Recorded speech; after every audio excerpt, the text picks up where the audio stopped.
મંગલમૂર્તિ મહાપ્રભુ શ્રી સહજાનંદ સુખરૂપ ભક્તિધર્મ સુત શ્રી હરિ સમરૂ સદાયાનુપ પરમ દયાળુ છો તમે શ્રી કૃષ્ણ સર્વાધીશ પ્રથમ તમને પ્રણમુ નમુ વારંવાર હું શીશ. જય સ્વામિનારાયણ. તો આજના સત્સંગમાં આ વિડીયોમાં આપણે જોઈશું કે જે પ્રેમાનંદ સ્વામીએ ઉડાના પદો રચ્યા છે 4 કે આજે મારે ઓરડે રે એ પદો આપણે જે ગાઈએ છીએ અને એને આજના સ્વામિનારાયણ સંપ્રદાયમાં અનેક મત પંથોને એવી રીતે સમજાવે છે કે આમાં મહારાજે સંપૂર્ણ મહિમા પોતાનો કયો છે. એટલે મહારાજ સર્વ અવતારી એટલે બીજા બધા અવતારો કરતાં મોટા છે અને એવી રીતે સમજાવે છે કે શ્રી કૃષ્ણ એ મહારાજના અવતાર છે, શ્રી કૃષ્ણ એ મહારાજથી નીચે છે. તો આપણે આજે એ ઓરડાના પદોની સાચી સમજૂતી મેળવીશું. કેમ કે એ ઓરડાના પદોથી આપણને એવું સમજાવવામાં આવે છે કે શ્રીજી મહારાજ અને શ્રી કૃષ્ણ અલગ છે અને અક્ષરધામ ને ગોલોક પણ અલગ છે. એટલે ગોલોક શ્રી કૃષ્ણ ભગવાનનું છે અને અક્ષરધામ શ્રીજી મહારાજનું છે. એટલે તમે શ્રી કૃષ્ણ ભગવાનની ઉપાસના કરો તો તમને ગોલોકધામ મળે અને શ્રીજી મહારાજની ઉપાસના કરો તો અક્ષરધામ મળે. તો આ બે વસ્તુઓ આ ઓરડાના પદથી લોકો સાબિત કરતા હોય છે આજે. તો આપણે એ લોકોથી ગેરમાર્ગે દોરાવાનું નથી, પણ આપણે આપણી બુદ્ધિનો અહીંયા ઉપયોગ કરવાનો છે. કેમ કે મહારાજે કીધું છે કે બુદ્ધિથી જ આપણને જેમ વિષયોનું જ્ઞાન થાય છે એવી રીતે બુદ્ધિથી જ આપણને ભગવાનના સ્વરૂપનું પણ જ્ઞાન થાય છે. એટલે બુદ્ધિ આધ્યાત્મિક માર્ગમાં આપણે 10 ગણી ખોલવાની છે.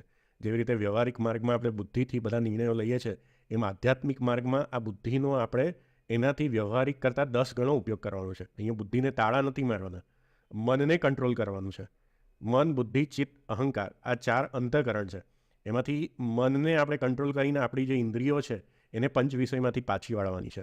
પણ જે બુદ્ધિ છે એ બુદ્ધિ એ બધાનો કંટ્રોલર છે. બુદ્ધિથી જ આપણને સર્વ પ્રકારનો નિશ્ચય થાય છે. એ વિષયોનો નિશ્ચય હોય કે ભગવાનનો નિશ્ચય હોય.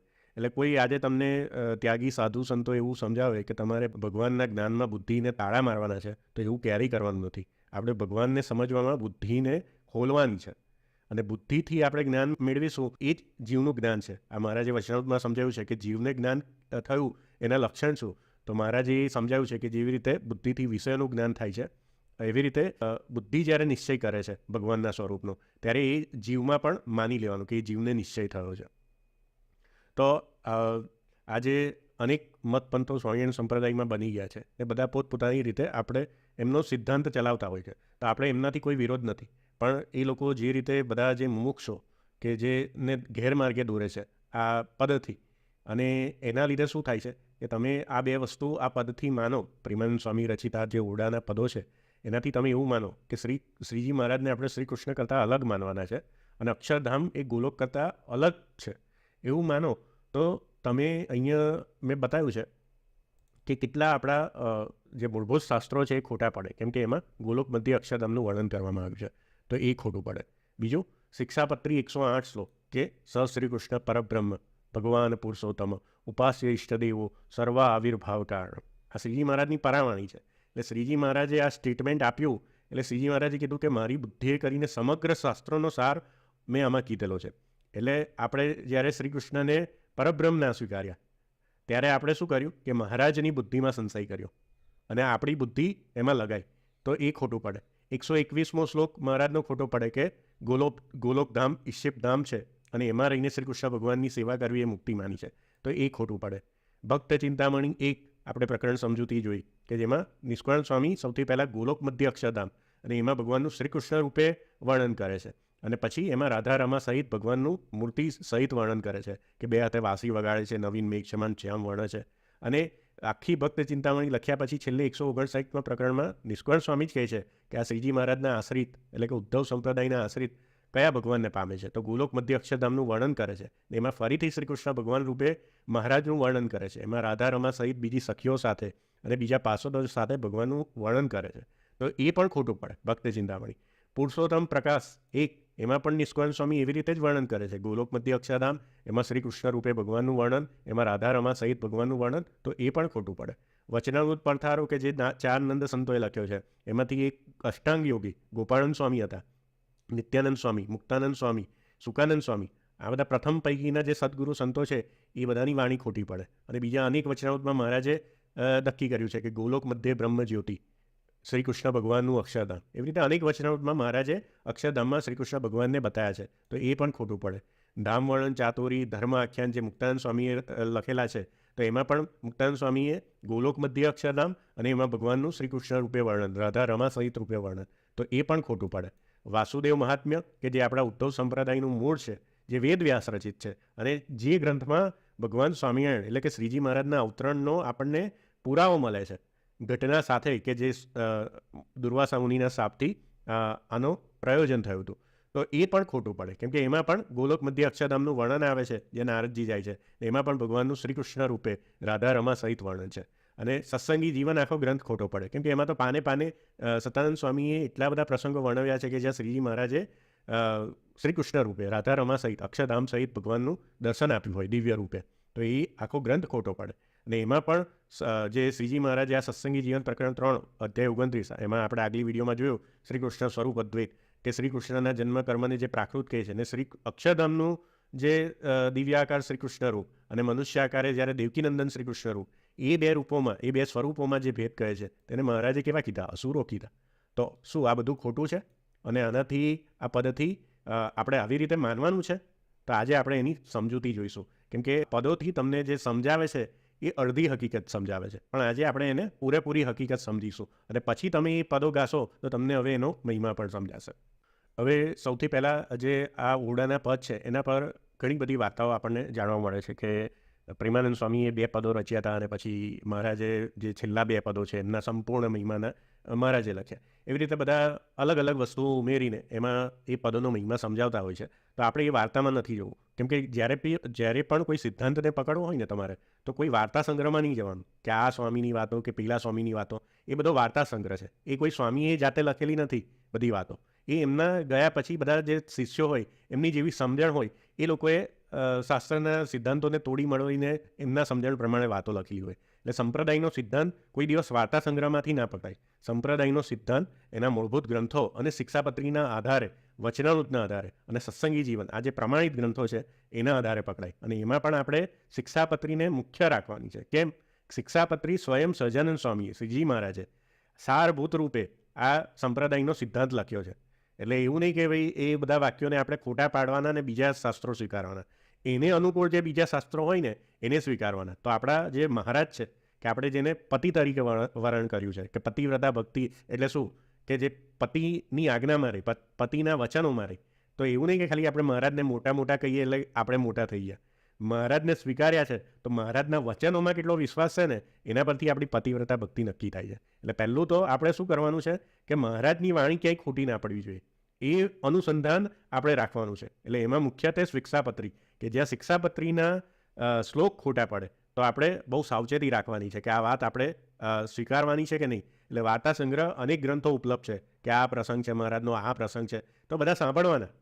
ભગવાનના પ્રસંગો છે સાંભળવાના, પણ એમાં અનુસંધાન રાખવાનું છે કે આ વાર્તા સંગ્રહ કેવી રીતે કોઈ બી સંપ્રદાયમાં પ્રસિદ્ધ થાય, કે એક વાત આને પ્રસંગ આને કીધો, પછી એ બીજી પેઢીમાં જાય, પછી ત્રીજી પેઢીમાં જાય. એમ આપણે પેલી રમત રમીએ કે એક મોટી વાત કરી હોય એ 10મા વ્યક્તિ સુધી પહોંચે તો વાતનું વતેસર થઈ જાય.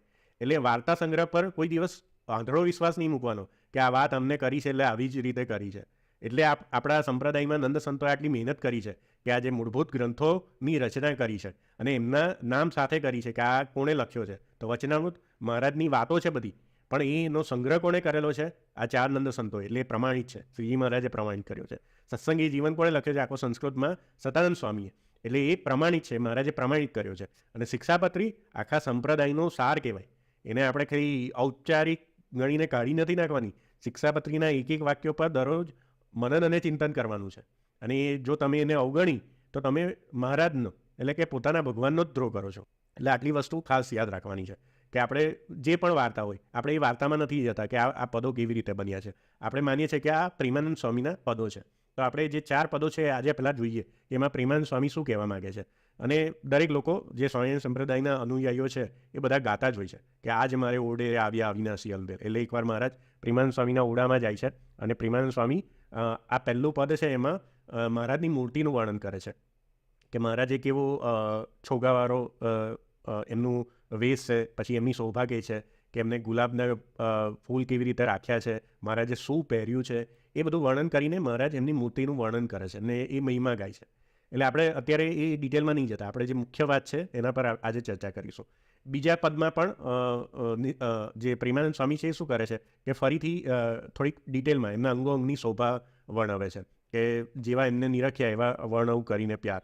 એટલે કપૂર, બરાસ કપૂરના હાર પહેરેલા છે, પાગમાં તોરા છે, પછી બેરખા છે, કડા કપૂરના છે, એવી રીતે આખી જે અંગો અંગના છે એમાં શ્રીજી મહારાજના અંગો અંગનું એટલે મૂર્તિનું આખું સુંદર વર્ણન કરે છે. એટલે પહેલા પદમાં મહારાજે કેવો પહેરવેશ કર્યો છે અને પછી એમના અંગો અંગનું વર્ણન કરે છે બીજા પદમાં. હવે મેઇન કે આ જે પદ ત્રીજું, હવે આમાંથી તમને લોકો બધું જે મેં આગળ કીધું એ રીતે સમજાવતા હોય છે. તો આને આપણે થોડું ડિટેલમાં જોઈએ કે પ્રેમાનંદ સ્વામી અહીંયા શું કહે છે. એટલે અહીંયાથી હવે શ્રીજી મહારાજ બોલે છે. પ્રેમાનંદ સ્વામી કહે છે કે બોલ્યા શ્રી હરિ રે, સાંભળો નર નારી હરિજન, મારી એક વાર્તા રે સૌને સંભળાવ્યાનું છે મન. હવે મહારાજ એવું કહે છે, મારી મૂર્તિ રે મારા લોકભોગને મુક્ત, સર્વે દિવ્ય છે રે ત્યાં તો જોયાની છે જો. એટલે મહારાજ પોતાના ધામનું વર્ણન કરે છે કે અક્ષરધામમાં મારી મૂર્તિ કેવી છે, મારા લોક ભોગ ને મુક્ત કેવા છે, બધા દિવ્ય છે. મારું ધામ છે રે અક્ષર અમૃત જેનું નામ. એટલે મહારાજ બે નામ કહે છે કે અક્ષરધામ કહેવાય છે અને અમૃતધામ પણ કહેવાય છે. આપણે જે શ્લોક બોલીએ છીએ શ્રી વાસુદેવ વિમલા અમૃત ધામ, વિમલા અમૃત ધામ, એટલે વિમલ અમૃત એટલે અમૃતધામ પણ જેનું નામ છે. સર્વે સામ્રથી રે શક્તિ ગુણે કરી અભિરામ, અતિ તેજોમય રે રવિ શશી કોટી કવાણે જાય. એટલે ધામ કેવું છે કે અતિ તેજોમય છે, એટલે કોટી રવિ અને શશી એનો પ્રકાશ હોય એટલું તેજોમય છે.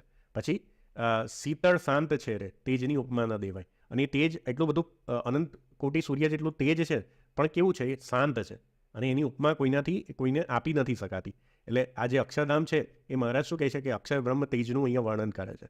તેમાં હું રહું રે દ્વિભુજ દિવ્ય સદા સાકાર. એટલે હવે એ ધામમાં મહારાજ કેવી રીતે રહે છે તો એમનું મૂર્તિનું રૂપ વર્ણન કરે છે કે દ્વિભુજ અને દિવ્ય. એટલે જ્યારે અહીંયા બ્રહ્માંડમાં ભગવાન અવતાર ધારણ કરે છે ત્યારે જેવું રૂપ ધારણ કરે છે તો એ પ્રકૃતિના ગુણો સ્વીકાર કરીને કરે છે. તો એ પણ મહારાજે સમજાવ્યું છે કે જ્યારે ભગવાનના અવતાર આ પૃથ્વી પર આવે ત્યારે એમની જે મૂર્તિ હોય ભલે એ પ્રકૃતિના ગુણો સ્વીકારીને એમને જન્મ ધારણ કર્યો હોય પણ એ પણ દિવ્ય છે. અને જે અક્ષરધામનું રૂપ છે એ પ્રકૃતિના ગુણોથી અલગ છે, એટલે ત્રિગુણાતીત છે, ગુણાતીત છે, એટલે એને દિવ્ય કહેવાય છે. અને કેવું છે સદા છે. એટલે મહારાજે લોયા 18માં સમજાવ્યું કે આ ભગવાનનું રૂપ કેવું છે ત્યાં સદા છે. સદા એટલે શું કે જ્યારે ભગવાન અવતાર ધારણ કરે તો અવતારનો એક સમયગાળો હોય છે કે આટલો સમયગાળો પછી એ અવતાર પોતાનું કાર્ય કરીને અંતર્ધ્યાન થઈ જાય છે. એ મહારાજે લોયા 18માં સમજાવ્યું કે જેટલું પ્રયોજન હોય ત્યાં સુધી પોતાનો દેહ રાખે ને પછી અંતર્ધ્યાન થઈ જાય. પણ અક્ષરધામમાં રહેલું જે ભગવાનનું રૂપ છે ને એ કેવું છે સદા છે, નિત્ય છે અને કેવું છે સાકાર છે. આ સિદ્ધાંત પણ મહારાજે સમજાવ્યો કે આપણે ભગવાનનું રૂપ આત્યંતિક પ્રલયમાં પણ એવું નથી માનવાનું કે નિર્ગુણ નિરાકાર, એ ત્યાં પણ સગુણ સાકાર રૂપે બિરાજમાન છે. પછી મહારાજ કહે છે દુર્લભ દેવને રે મારું કોઈ. એટલે એ અક્ષરધામના ભગવાન એવા છે કે એનો પાર કોઈ પામી શકતા નથી. જીવ ઈશ્વર તનો રે, એટલે જીવ અને વૈરાજ પુરુષ એ અને માયા કાળ અને પુરુષ પ્રધાન એ બધાને શું કરે છે મહારાજ વશ કરે છે, સૌનો પ્રેરક હું ભગવાન. એટલે એ અક્ષરધામના અધિપતિ જે ભગવાન છે એ બધાના પ્રેરક છે. માયા કાળ પ્રકૃતિ પુરુષ અને જીવ ઈશ્વર એ બધાના પ્રેરક છે. અગણિત વિશ્વની રે ઉત્પત્તિ પાલન પ્રલય થાય. એટલે જે અનંત કોટી બ્રહ્માંડ છે એની ઉત્પત્તિ પાલન પ્રલય એ બધું કોની ઈચ્છાથી થાય છે? એ અક્ષરધામાધિપતિ ભગવાનની ઈચ્છાથી થાય છે. મારી મરજી વિના રે કોઈથી તારણું ન તોડાય, એમ મને જાણજો રે મારા આશ્રિત સૌ નર નારી. એટલે મહારાજ શું કહે છે કે એવી રીતે મને જાણજો. કેવી રીતે? તો હું મારા ધામમાં સદા દિવ્ય દ્વિભુજ સદા સાકાર બિરાજમાન રહું છું. એવી રીતે મારું સ્વરૂપ ઓળખજો. એવી રીતે મહારાજ એમને કહે છે. કેમ કે મહારાજ પણ 49 વર્ષ સુધી એ દેહ તરીકે બિરાજમાન રહ્યા ભક્તોને સુખ આપવા. પછી શ્રીજી મહારાજ પણ અંતર્ધ્યાન થઈ ગયા. પણ શ્રીજી મહારાજ શું કહે છે કે ભલે હું અંતર્ધ્યાન થઈ જાઉં પણ તો પણ હું કેવો છું? અક્ષરધામમાં સદા દિવ્ય સાકાર બિરાજમાન જ છું. એવી રીતે મહારાજ સમજાવે છે. મેં તમે આગળ રે વાર્તા સત્ય કહી છે મારી, હું તો તમે કારણે રે આવ્યો ધામ થકી ધરી દે. કીધું મહારાજે કે અક્ષરધામમાં જે ભગવાન છે ને એ જ આજે હું દેહ ધારણ કરીને આવ્યો છું. એટલે ભગવાને જ આ શ્રીજી મહારાજ રૂપે અવતાર ધારણ કર્યો છે એમ કહે છે મહારાજ. અને પ્રેમાનંદ રે વાલો વશ્ય અમૃત મેં. એટલે પ્રેમાનંદ સ્વામી કહે છે કે આવી રીતે મહારાજે જે અમૃત રૂપી વર્ષા કરી. પછી પદ 4માં શું કહે છે, એટલે અહીંયા આપણને ધામનું રૂપ બતાવ્યું મહારાજે, એમનું ધામ કીધું, અને એ ધામમાં મહારાજ કેવી રીતે રહે છે ને એનું વર્ણન પ્રેમાનંદ સ્વામી આગળ કર્યું, ને પ્રેમાનંદ સ્વામીએ આ રીતે એમનું વર્ણન લખ્યું. પછી મહારાજ હવે એ ધામમાં જવું હોય ને તો એનો ઉપદેશ આપે છે કે તમારે જો મારા ધામને પામવું હોય તો તમારે શું કરવાનું છે. તો આ પણ આપણે ખાસ સમજીએ.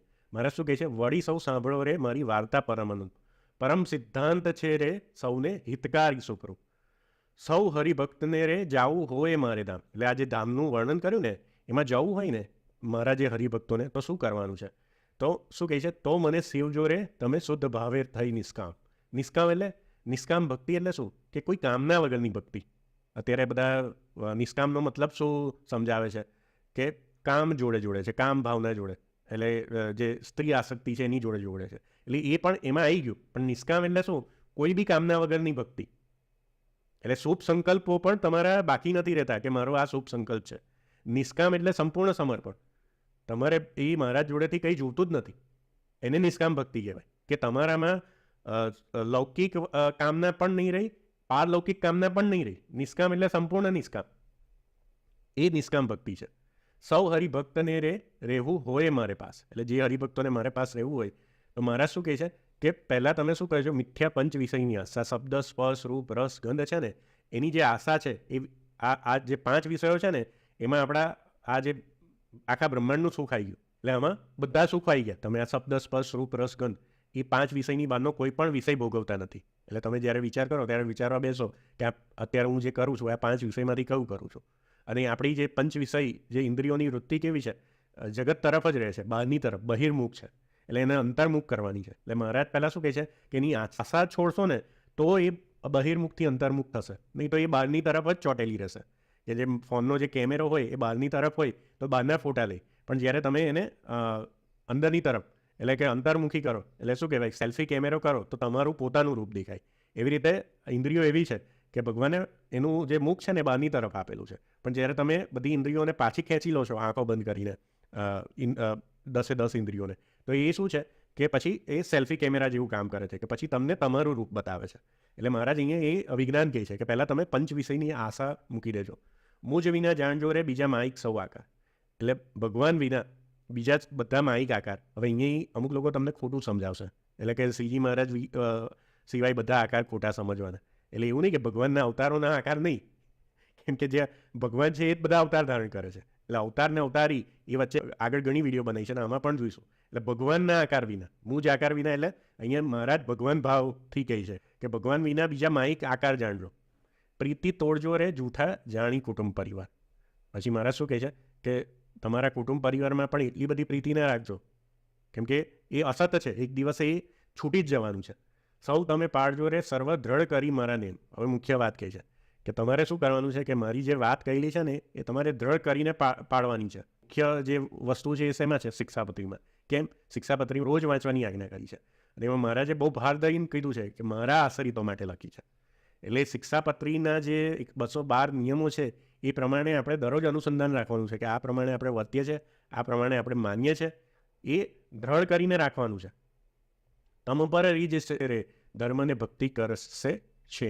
એટલે જો તમે મારી આજ્ઞા પાડશો ને તો આ ધર્મ અને ભક્તિ છે, એટલે તમારામાં ધર્મ છે અને જે ભક્તિ છે ભગવાનની એ પણ તમારા પર કૃપા કરશે. એવી રીતે સંત હરિભક્તને શિક્ષાનો ઉપદેશ આપ્યો. પછી કહે છે કે લટકા હાથના રે કરતા સોંપે નટવર વેશ. એવી રીતે પછી આગળ કહે છે, આગળ એવું કહે છે, ઈશ્વર ઉદય થયા રે કળીમાં કરવા જનના કાજ. એટલે આજે ભગવાન પ્રગટ થયા છે કળિયુગમાં બધા જનના કાજ કરવા. અને છેલ્લે આ પદનો મહિમા કહે છે પ્રેમાનંદ સ્વામી, એ પદ શીખશે રે ગાશે સાંભળશે કરી પ્યાર, પ્રેમાનંદનો રે સ્વામી લેશે તેની સાર. એટલે હવે આ પદ આપણે સમજી ગયા કે આ પદમાં મહારાજે શું કહેવા માંગ્યું. તો પહેલાં તો પોતાના ધામનું વર્ણન કર્યું, અક્ષરધામનું. પછી એમાં દિવ્ય સદા સાકાર રૂપે વિરાજમાન રહી છે એ કીધું, અને એ બધાના પ્રેરક છે અને બધાનું કારણ એ ભગવાન છે, એવી રીતે એમને વાત કરી. અને ત્યાંથી જ એ ભગવાને અવતાર ધારણ કરેલ છે, આવ્યો ધામ થકી ધરી દે. બરાબર, એવી રીતે મહારાજે વાત કરીને પછી ચોથા પદમાં શું કીધું કે મારી આજ્ઞામાં તમે રહેજો, અને મેં જેમ કીધું છે પંચ વિષયની આશા છોડી દેજો, કુટુંબ પરિવાર પ્રત્યેથી પ્રીતિ તોડજો, અને મેં જે આજ્ઞા કરી છે, મેં જે વચનો કહ્યા છે એમાં દ્રઢ કરીને એને પાળજો, તો તમારા પર ભક્તિ અને ધર્મ એ કૃપા કરશે. તો આ એ ધામ પામવાની અને ધામમાં રહેલી મૂર્તિ પામવાની આ એમને ટેકનિક પણ બતાવી. હવે આનાથી આ બે પદથી જે મેં આગળની સ્લાઇડમાં બતાવ્યું એમ બધા શું સમજાવે કે અહીંયા શ્રીજી મહારાજે પોતાના સર્વોપરીપણાનો આ બે પદોમાં ભરપૂર મહિમા ગયો. તો સર્વોપરીપણાનો મહિમા તો ગાયો જ છે, પણ એનાથી એ લોકો શું સમજાવે છે કે આના પરથી એવું સાબિત થાય છે કે શ્રીજી મહારાજ શ્રી કૃષ્ણ કરતાં મોટા છે. આવું સાબિત કરે છે. અને એવું કહે છે કે અહીંયા જો ગોલોકનું આવ્યું જ નહીં વર્ણન, એટલે અક્ષર અમૃત કીધું એટલે મહારાજનું ધામ કયું સમજવાનું છે આપણે? અક્ષરધામ. એવી રીતે આપણને સમજાવે છે. પણ એ સાચું છે કે ખોટું છે એ આજે આપણે એમને ચકાસીએ. અને અહીંયા પ્રેમાનંદ સ્વામીએ જે ધામનું વર્ણન કર્યું અને ધામની મૂર્તિનું વર્ણન કર્યું, તો આગળના જે મેં રેફરન્સ બતાવ્યા બધા મૂળભૂત શાસ્ત્રોના, એનાથી અલગ કર્યું છે કે નહીં એ પણ જોઈ લઈએ આપણે, એ પણ ચકાસી લઈએ. તો આપણને ખબર પડી જાય કે પ્રેમાનંદ સ્વામીએ એ બધા ગ્રંથોને ખોટા પાડ્યા છે અહીંયા, એ જોઈ લઈએ. હવે એ જોતાં પહેલાં આ થોડુંક હું તમને સમજાવી દઉં. આ મારી ઘણી બધી વિડીયોમાં હું સમજાવું છું, પણ જે નવા હોય એને હું એકવાર રિપીટ કરી દઉં કે આગળ જે બધા પ્રમાણો બતાવે એ દરેક મૂળભૂત શાસ્ત્રોમાં અક્ષરધામનું વર્ણન કેવી રીતે કરવામાં આવ્યું છે. વચનામૃત પરથારો લઈ લો, ભક્તિ ચિંતામણી પ્રકરણ 1, પુરુષોત્તમ પ્રકાશ 1, ધર્માખ્યાન, ધામ વર્ણન ચાતુરી, વાસુદેવ મહાત્મ્ય, એમાં કેવી રીતે કે ભગવાનના ધામનું વર્ણન કેવી રીતે ગોલોક મધ્યે અક્ષરધામ, એટલે આ જે સર્કલથી બતાવ્યું છે મેં એ તમે ગોલોક ધામ ગણો, અને આ જે વ્હાઇટ છે એને તમે અક્ષર બ્રહ્મ તેજ એટલે કે અક્ષર બ્રહ્મ ધામ ગણો, કે તેજનો પુંજ છે. કે જે લોકો નિર્ગુણ નિરાકારમાં માને છે એ લોકો ફક્ત આ ભગવાનને અહીંયા આ ધામમાં તેજ રૂપે, તેજ પુંજ રૂપે નિહાળે છે. અને જે ભગવાનને સાકાર, સગુણ સાકાર તરીકે ઉપાસના કરે છે એ આ તેજમાં ભગવાનને સાકાર સ્વરૂપે એ ભગવાનના દર્શન કરી શકે છે. અને આ તેજ છે કેવું છે? અધો ઉધ્વ વ્યાપેલું છે. અમે ધામ વર્ણન ચાતુરીમાં થોડું વિઝ્યુલાઇઝેશન કરીને બતાવ્યું છે કે આ તેજ પુંજ છે. એટલે અહીંયા મહારાજે સત્સંગી જીવનમાં પણ સમજાયું કે આ તેજ પુંજ છે તો કેવી રીતે છે? સૂર્ય છે તો સૂર્ય આપણે તેજના પુંજ તરીકે એને નિહાળીએ છીએ, અને એનો પ્રકાશ કેવો છે કે સર્વ બ્રહ્માંડમાં વ્યાપ્ત છે. એમાં જે અક્ષર બ્રહ્મ તેજ છે ને એ તેજનો પુંજ ગોલોક મધ્ય છે, પણ એનું તેજ કેવું છે? સર્વ એટલે અધો ઉધ્વ રહિત છે અને સર્વનો આધાર છે, ચિદાકાશ છે, એનું ચિદાકાશ નામ છે. અને ગોલોક મધ્ય જે તેજનો પુંજ છે ત્યાં આગળ ભગવાન બિરાજમાન રહે છે. એ ધામમાં ભગવાનનું વર્ણન કેવી રીતે કર્યું છે આપણા બધા શાસ્ત્રોમાં કે ગોલોક મધ્ય અક્ષરધામમાં આજે ભગવાનનું મૂળ રૂપ એનું વર્ણન કર્યું છે. મૂળ રૂપ, અને એ પણ કેવું વર્ણન કર્યું છે કે શ્રી કૃષ્ણ રૂપે. એટલે મેં અહીંયા શ્રી કૃષ્ણ ભગવાન કેમ લખ્યું છે? કેમ જે ભગવાનનું વર્ણન કર્યું છે ગોલોક મધ્ય અક્ષરધામમાં, તો એનું સિમ્બોલિક વર્ણન કર્યું છે કે નવીન મેઘ સમાન શ્યામ વર્ણ છે, બે હાથે વાંસળી વગાડે છે, મોરપીંછ મુગટ ધારણ કરે છે, પિતાંબર ધારણ કરેલું છે, અને રાધા રમા સહિત અને અનંત કોટી પાર્ષદો સહિત એ ભગવાન બિરાજે છે. આવી રીતે મેં જે આગળના પ્રમાણો આપ્યા શાસ્ત્રોના, એ બધા મૂળભૂત શાસ્ત્રોમાં ભગવાનનું આ રીતે વર્ણન કર્યું છે. અને વચનામૃતમાં પણ 4 નંદ સંતોએ પરથારામાં આ રીતે જ લખ્યું છે. એટલે પરથારો સાર રૂપે છે. કોઈ પણ વચનામૃત સમજવું હોય ને તો પહેલાં પરથારો વાંચવાનું. એમાં ભગવાનનું ધામ કેવું છે, ભગવાનનું સ્વરૂપ કેવું છે, અને ત્યાંથી ભગવાન પ્રગટ્યા કે એ જ ભગવાન સમગ્ર ઐશ્વર્ય અને શક્તિ સાથે કૌશલ દેશને વિશે પ્રગટ થતા હવા, આવું લખ્યું છે. પછી એ પ્રગટ પણ કેવી રીતે થાય છે એની ઘટના કહી છે કે એકવાર બદ્રિકાશ્રમમાં સભા ભરાઈ હતી. એટલે જે આ ભગવાન છે અક્ષરધામના અધિપતિ શ્રી કૃષ્ણ ભગવાન, એમને જે આ બ્રહ્માનો 51મું વર્ષ પહેલો દિવસ એના પહેલા મન્વંતરના પહેલા સતયુગમાં નરનારાયણ તરીકે એ ભગવાનનો પ્રાદુર્ભાવ થયો. પછી આ નરનારાયણ ઋષિ ત્યાં બદ્રિકાશ્રમમાં તપ કરે છે ત્યારથી, અને આજ પર્યંત એટલે હજુ પણ એક કલ્પ સુધી શ્રીમદ ભાગવતનો રેફરન્સ છે. એ ભગવાન એક કલ્પ સુધી એટલે બ્રહ્માના આખા દિવસ સુધી તપ કરે છે ત્યાં સૂક્ષ્મ રૂપે, એટલે આપણને સ્થૂળથી દેખાતા નથી. અને આ જ ભગવાન શું કરે છે કે આ પહેલો મન્વંતર, બીજો, ત્રીજો, ચોથો, પાંચમો, છઠ્ઠો, સાતમા મન્વંતર, એટલે એનું નામ શું છે? વૈવસ્વત મન્વંતર. એના 28ના મહાયુગના દ્વાપરયુગમાં એ કૃષ્ણ રૂપે એટલે દેવકીનંદન કૃષ્ણ રૂપે, એટલે શ્રીમદ ભાગવતમાં આ નરનારાયણની એકતા શ્રી કૃષ્ણ ભગવાન સાથે કરેલી છે કે આ જે સચ્ચિદાનંદ રૂપ શ્રી કૃષ્ણ છે ભગવાન અક્ષરધામાધિપતિ, એ જ શ્રી કૃષ્ણ દેવકીનંદન રૂપે પ્રગટ થયા. પણ એમાં નરનારાયણ ઋષિ જોડે એકતા કરી, એટલે કે જે નારાયણ ઋષિ છે એ જ સ્વયં કૃષ્ણ બન્યા હતા, અને જે નરના અંશથી અર્જુનનો આવિર્ભાવ થયો હતો. એવી રીતે શ્રીમદ ભાગવતમાં પણ એના આપણને પ્રમાણો મળે છે. અને આપણા સ્વામિનારાયણ સંપ્રદાયના બધા મૂળભૂત શાસ્ત્રોમાં આ રીતે શ્રી કૃષ્ણ અવતારનું વર્ણન કરાયેલું છે. અને પછી કળિયુગમાં એ જ દેવકીનંદન શ્રી કૃષ્ણ એટલે શ્રી કૃષ્ણ ભગવાન તો 125 વર્ષ પછી અંતર ધ્યાન થઈ ગયા. અને પછી બદ્રિકાશ્રમમાં જે સભા ભરાઈ હતી તો એમાં બધા મરીચ્યાદિક ઋષિ આવે છે અને જે ભરતખંડની જે દુર્દશા હોય છે એનું વર્ણન કરે છે કે અધર્મ કેટલો વ્યાપ્યો છે. તો આ નારાયણ ઋષિ જ કહે છે કે હું હમણાં કૃષ્ણ અવતારમાં જ આ અધર્મનો નાશ કરીને ધર્મની સ્થાપના કરી, તો પાછો અધર્મ કેમ કર્યો? તો એ નારાયણ ઋષિ પછી પ્રયોજન કરે છે અને દુર્વાસા મુનિના શાપ થકી બધા મરીચ્યાદિક ઋષિ ફરી જન્મ લે છે. એમાં જે ધર્મની મૂર્તિ, આમના જે માતા પિતા ધર્મ પ્રજાપતિ મૂર્તિ દેવી, એ હરિપ્રસાદ પાંડેને પ્રેમવતી તરીકે ફરીથી જન્મ ધારણ કરે છે. અને જે નારાયણ ઋષિ છે એ કોનો અવતાર લે છે? સહજાનંદ સ્વામી. એટલે નારાયણ ઋષિ છે એ સહજાનંદ સ્વામી રૂપે પ્રગટ થાય છે. એટલે મુક્તાનંદ સ્વામીએ લખ્યું કે નારાયણ નર ભ્રાતા, જે નર નારાયણમાંના ઋષિ છે, નારાયણ નર ભ્રાતા દ્વિજે કુળતનું ધારી. પછી આગળની પંક્તિમાં શું લખે છે? પુરુષોત્તમ પ્રગટનું જે દર્શન કરશે. આમાં પણ લોકો તમને સમજી નહીં શકતા ને મૂર્ખ બનાવે છે કે આ શ્રીજી મહારાજને પુરુષોત્તમ કીધા તો આ બધા પુરુષોત્તમ કેમ ના થાય? પુરુષોત્તમ તો એક જ હોય. તો પુરુષોત્તમ એક જ હોય કે આ જે અક્ષરધામના અધિપતિ છે એ પરબ્રહ્મ, પૂર્ણ પરબ્રહ્મ પુરુષોત્તમ નારાયણ છે, શ્રી કૃષ્ણ ભગવાન. પણ જ્યારે આ કેવું રૂપ છે? અવતારી રૂપ છે. અને આ કેવું છે? માયાના ગુણોથી પર છે. અને મહારાજે જે ધામમાં મૂર્તિનું વર્ણન કર્યું ને, સદા, દિવ્ય અને સાકાર, એ સદા છે. અને જ્યારે આ બ્રહ્માંડમાં એ ભગવાન અવતાર ધારણ કરે ને તો એને બ્રહ્માંડમાં આવવા માટે માયા એટલે પ્રકૃતિના ગુણો સ્વીકારવા પડે, તો જ એ તમારા અનુભવમાં આવે. કેમ કે આખું જે બ્રહ્માંડ છે એ પ્રકૃતિના 3 ગુણોનું ખેલ છે. એ પ્રકૃતિના 3 ગુણો સિવાય આપણે કશું અનુભવ કરી શકતા નથી. કેમ કે એમાંથી જ આપણે ઇન્દ્રિયો, આપણા અંતઃકરણ બધું એમાંથી જ બનેલું છે. એટલે જ્યારે ભગવાનને આપણને અનુભવ કરાવવો હોય ને તો આ ભગવાન શું કરે છે? મૂળ રૂપનો ત્યાગ કર્યા સિવાય. લોયા 18 ફરીથી શબ્દો પર ધ્યાન રાખજો, નહીં તો મારી આગળની વિડીયો જે સમજૂતી આપી છે એ ફરી જોજો. એટલે મૂળ રૂપ છે ને એને અવતારી રૂપ કહેવાય. એ મૂળ રૂપનો ત્યાગ કર્યા સિવાય જેવું પ્રયોજન, જેવું કાર્ય હોય એવું દ્વિતીય રૂપ ધારણ કરે છે. દ્વિતીય રૂપ કેમ ધારણ કરે છે? કે એમને ક્યાં જવું છે ને એ પ્રમાણે પ્રકૃતિના ગુણો અને એમની જે બ્રહ્માંડની અંદર જે વિભૂતિઓ છે ને ત્યાંથી શક્તિઓ બધી લઈને એ ભગવાન અવતાર ધારણ કરે છે. જેવું કાર્ય અને જેવું પ્રયોજન. અને આપણા સંપ્રદાયમાં કેવી રીતે ભગવાનનું અવતરણ સ્વીકારેલું છે મહારાજે પણ, કે સર્વે અવતાર વાસુદેવ નારાયણના છે. એટલે વાસુદેવ નારાયણ તરીકે આ જ ભગવાનનો ઉલ્લેખ છે. સર્વે અવતાર એટલે મહારાજે કીધું છે કે કોઈ શાસ્ત્રમાં એવું મળે કે વિષ્ણુ થકી અવતાર ધારણ કર્યો, એટલે કે વૈરાજ પુરુષ થકી અવતાર ધારણ કર્યો. પણ એ વૈરાજ પુરુષ જ્યારે એમનું શરીર બન્યું, પણ જે મહતત્વાદિક એમનું શરીર બન્યું, પણ એ ઊભા ના થઈ શક્યા.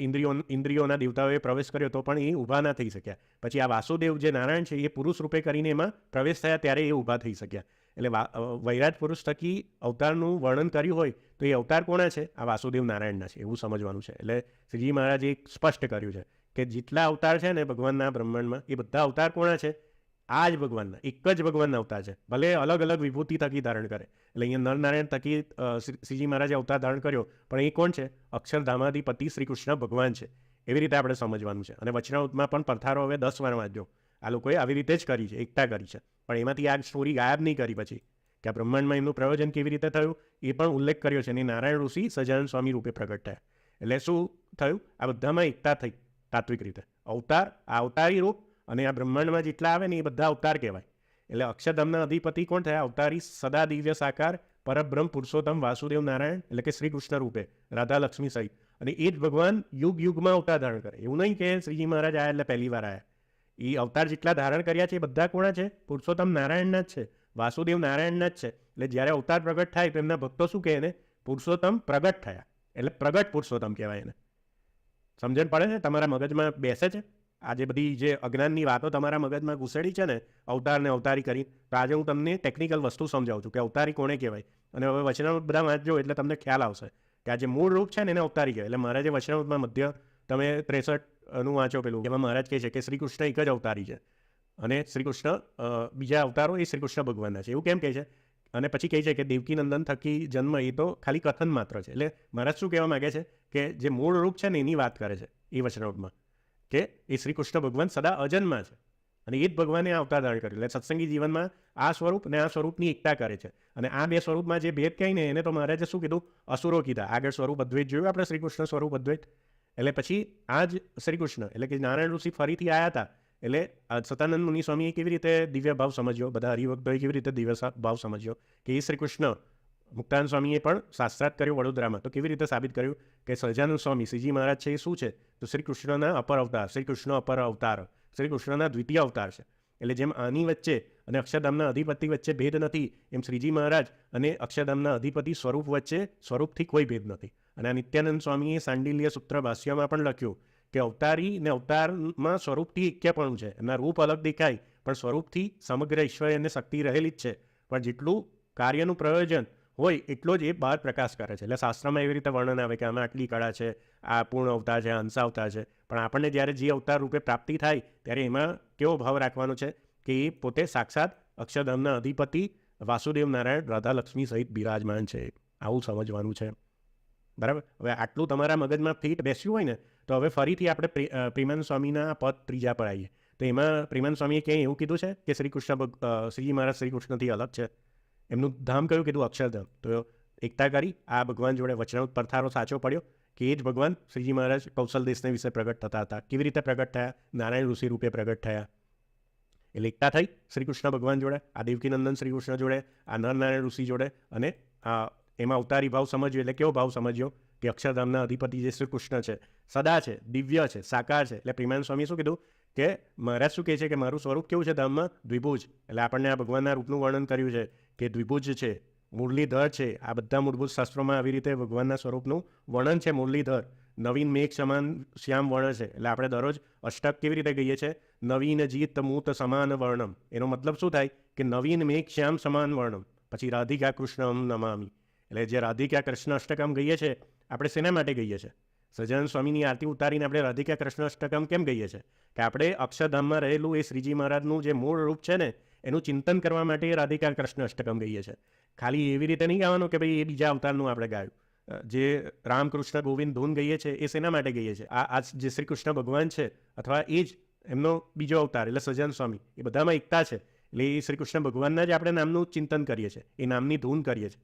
એવી રીતે ગાવાની છે. એવી રીતે નહીં ગાવાની કે ભાઈ આપણે શ્રીજી મહારાજ અલગ ને શ્રી કૃષ્ણ અલગ. તો તમે બે વસ્તુ ગાવ છો કે પહેલાં સહજાનંદ સ્વામીની આરતી ગાવ છો ને પછી શ્રી કૃષ્ણ. તો તમે બે ઈષ્ટદેવનું બધું ગાવ છો. આપણે એવું નથી કરતા. આપણે આપણા ઈષ્ટદેવ જે 108માં કયા એ પ્રમાણે જે આ ઈષ્ટદેવ છે, મહારાજે શું કીધું? સ શ્રી કૃષ્ણ પરબ્રહ્મ. એમાંય શ્રી કૃષ્ણ શબ્દ કેમ વાપર્યો? કે ત્યાં ભગવાનનું શ્રી કૃષ્ણ રૂપ છે અને એ સિદ્ધાંત છે આપણા સંપ્રદાયનો. સ શ્રી કૃષ્ણ પરબ્રહ્મ ભગવાન પુરુષોત્તમ, એને પુરુષોત્તમ કહેવાય છે. અને શું છે? આપણા ઈષ્ટદેવ છે. અને મહારાજે શું કીધું? સર્વ આવિર્ભાવ કારણ. સર્વ આવિર્ભાવના કારણ એટલે શું? કે એમાં બધા અવતારો આવી ગયા. એમાં જે 4 વ્યૂહ વાસુદેવ, સંકર્ષણ, અનિરુદ્ધ, પ્રદ્યુમન, 24 કેશવાદિક મૂર્તિ, એ પ્રમાણે બધી મૂર્તિઓનું કારણ કોણ છે? આ ભગવાન છે. જે વચનામૃત પરથારામાં ગોલોક મધ્ય અક્ષરધામમાં ભગવાનનું વર્ણન કર્યું એ ભગવાન બધાનું કારણ છે. અને એ જ ભગવાન બધા અવતાર ધારણ કરે છે. લોયા 18 ફરી કે એ જ ભગવાન બધા અવતાર ધારણ કરે છે. સર્વ અવતાર વાસુદેવ નારાયણના જ છે. અને જેટલું કાર્યનું પ્રયોજન હોય એ પતી જાય એટલે એ ભગવાન ક્યાં જતા રહી છે? આ સ્વરૂપમાં જતા રહી છે. એટલે આ સ્વરૂપ કેવું છે? સદા દિવ્ય સાકાર છે. એટલે સદા છે. અવતારનું કાર્ય પતી જાય પછી એ જતા રહી છે. પણ આ સ્વરૂપ કેવું છે? આ સદા છે, નિત્ય છે. એટલે એવું નહીં કે અવતારમાં જે રૂપ લીધું હોય એ પછી પતી ગયું અવતાર ગયા પછી. એવું નથી. એ અવતારમાં પણ આ અવતારી તત્વએ જ પ્રવેશ કર્યો હતો. એટલે જ્યારે એમાં જે ચરિત્રો કર્યા હોય કે એમાં જેવું રૂપ ધારણ કર્યું હોય એ પણ રૂપ કેવું છે? સદા દિવ્ય છે. એટલે એમની મૂર્તિ પણ સદા દિવ્ય છે. કૃષ્ણ ભગવાનની મૂર્તિ પણ સદા દિવ્ય છે. નરનારાયણનો વિગ્રહ પણ સદા દિવ્ય છે. એવી રીતે રામ રૂપે ભગવાન આવ્યા હતા તો રામ રૂપે પણ ભગવાનનો વિગ્રહ સદા દિવ્ય છે. અને એ બધા કોણ કહેવાય? પ્રગટ પુરુષોત્તમ કહેવાય. એ જે ભગવાનની મૂર્તિઓ બધી કેવી કહેવાય? અવતારની મૂર્તિઓ પ્રગટ પુરુષોત્તમ કહેવાય. કેમ કે જે આપણને આપણી ઇન્દ્રિયોથી અગોચર છે એ પુરુષોત્તમ પ્રગટ થાય છે, આપણા અનુભવમાં આવે છે, આપણે એમનું રૂપ દેખી શકીએ છીએ. એટલે એને શું કહેવાય? પ્રગટ પુરુષોત્તમ કહેવાય. એટલે એવું નહીં કે ભાઈ શ્રીજી મહારાજ પ્રગટ પુરુષોત્તમ એટલે શ્રી કૃષ્ણ પ્રગટ પુરુષોત્તમ નહીં કે રામ પ્રગટ પુરુષોત્તમ નહીં. એવી અજ્ઞાનીઓની થિયરીઓ આપણે નહીં માનવાની. આપણે સિદ્ધાંત સમજવાનો છે કે અહીંયા મહારાજ શું સમજાવે છે. એટલે મહારાજ કહે છે ને કે ભગવાન બધા અવતાર ધારણ કરે. એટલે આ ભગવાનની વાત કરે. મહારાજ કેમ બધે શબ્દ વાપરે છે કે અક્ષરધામમાં શ્રી કૃષ્ણ ભગવાન? આના કારણે વાપરે છે કે આપણે મૂળ સ્વરૂપ કેવી રીતે સ્વીકારેલું છે? શ્રી કૃષ્ણ રૂપે. એટલે હું તમને કહું છું કે જે પણ વચન સમજવું હોય ને તો પહેલાં પરથારો વાંચવાનું. પરથારો 4 નંદ સંતોએ છેલ્લે સમજી વિચારીને લખ્યો છે કે તમને કોઈ વચન સમજવામાં મુશ્કેલી ના પડે, કે તમે પછી આમાંથી ખોટા શબ્દોનું અર્થઘટન ના કરો. એટલે 4 નંદ સંતોએ મહેનત કરીને પરથારો બનાવ્યો છે. એમાં ધામનું રૂપ, ધામ કેવી રીતે છે, ધામમાં ભગવાનના સ્વરૂપનું વર્ણન એ બધું જ કર્યું. અને એ ભગવાન પ્રગટ થયા, કેવી રીતે પ્રગટ થયા એ પણ કર્યું. એટલે પછી એમાં અર્થના અનર્થ કરીને બધાને સમજાવવાનું નથી. હવે જ્યારે એ ભગવાન અવતાર ધારણ કરે એટલે આ જ ભગવાને અવતાર ધારણ કર્યું છે દ્વિતીય રૂપ લઈને. એટલે મનુષ્યકાર આવે એટલે દ્વિતીય સજાતીય રૂપ કહેવાય. અને પશુ પક્ષીમાં આવે એટલે કે વરા કે મત્સ્ય કે કચ્છ એવો અવતાર ધારણ કરે તો દ્વિતીય વિજાતીય રૂપ એટલે મનુષ્ય સિવાયનું રૂપ. તો એ બધા કેવા છે? આ જ ભગવાનના સ્વરૂપો છે બધા. સમજણ પડે છે? મગજમાં બેસે છે? હવે એ પદને સમજો કે પ્રેમાનંદ સ્વામીએ એ ત્રીજા પદમાં ક્યાંય એવું લખ્યું કે આ શ્રીજી મહારાજે પોતાના ધામનું વર્ણન કર્યું, તો કયા ધામનું? અક્ષર અમૃત જેનું નામ. તો પથરામાં જ કહે છે કે આના બહુ બધા નામ છે. અક્ષરધામ છે, બ્રહ્મપુર છે, અમૃતધામ છે, ચિદાકાશ કહેવાય છે. બધું જ આવી ગયું એમાં. એટલે અક્ષર અમૃત એ પણ ખોટું નહીં લખ્યું. દ્વિભૂત દિવ્ય સદા સાકાર, તો આ ભગવાન કેવા છે? દ્વિભૂત છે, દિવ્ય છે, સદા છે, સાકાર છે. એટલે શ્રીજી મહારાજનું સ્વરૂપ કેવું છે? સ્વરૂપ નિષ્ઠા પાકી કરવાની છે ને, તો સ્વરૂપ કેવું છે ભગવાનનું? શ્રીજી મહારાજનું દ્વિભૂત, સદા, દિવ્ય, સાકાર, શ્રી કૃષ્ણ રૂપ, મુરલીધર. ધામ વર્ણન ચાતુરીમાં સમજાયું. નિષ્કુળાનંદ સ્વામી આખી ભક્ત ચિંતામણી લખીને 159માં પ્રકરણમાં આ ભગવાનના સ્વરૂપનું વર્ણન કર્યું છે. આજે જ ભક્ત ચિંતામણી ખોલો અને એમાં છેલ્લું 159મું પ્રકરણ વાંચો. તમને બધા ખાલી ભક્ત ચિંતામણીના વચ્ચેના પ્રકરણો એક બે પંક્તિઓ સમજાઈને બધું ગેરમાર્ગે દોરે છે, પણ એનો સાર જે 159માં પ્રકરણમાં લખ્યો એ થોડોક વાંચો, એને સમજવાનો પ્રયત્ન કરો. હું પણ એની સમજૂતી ભવિષ્યમાં બનાવીશ. એટલે તમને આ 159મું પ્રકરણ આજના કોઈ રીત ત્યાગી સાધુ સંતો નહીં સમજાવે. કેમ કે એ લોકોએ ભેદ જ કરેલો છે. એટલે આપણે એવું નથી કરવાનું કે આ વસ્તુ ઉપાડવાની છે ને આ વસ્તુ છોડી દેવાની છે. એ શાસ્ત્ર ભક્ત ચિંતામણી લીધું એટલે સમગ્ર લેવાનું છે, ખાલી 2-3 વાક્યો લેવાના નથી. બરાબર? એવી રીતે બધા શાસ્ત્રોમાં લાગુ પડે છે, બધા મૂળભૂત શાસ્ત્રોમાં.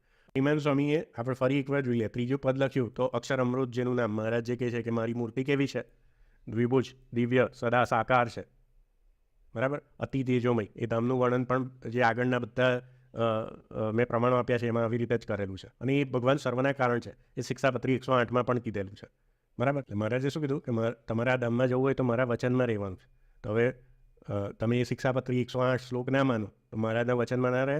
પછી 108થી 112 મહારાજે શું કીધું કે એ જ શ્રી કૃષ્ણ ભગવાન રાધા જોડે હોય તો રાધા કૃષ્ણ, લક્ષ્મી જોડે હોય તો લક્ષ્મીનારાયણ, નર જોડે હોય તો નર નારાયણ, અને એકલી શ્રી કૃષ્ણ ભગવાનની મૂર્તિ હોય તો એકલા શ્રી કૃષ્ણ. અને સર્વમાં ભેદ નથી જાણવાનો. તો નર નારાયણ, તો નારાયણ નર ભ્રાતા દ્વિજ કુળતાનું ધારી, એ જ નારાયણ ઋષિ ફરીથી આવ્યા હતા સહજાનંદ સ્વામી તરીકે.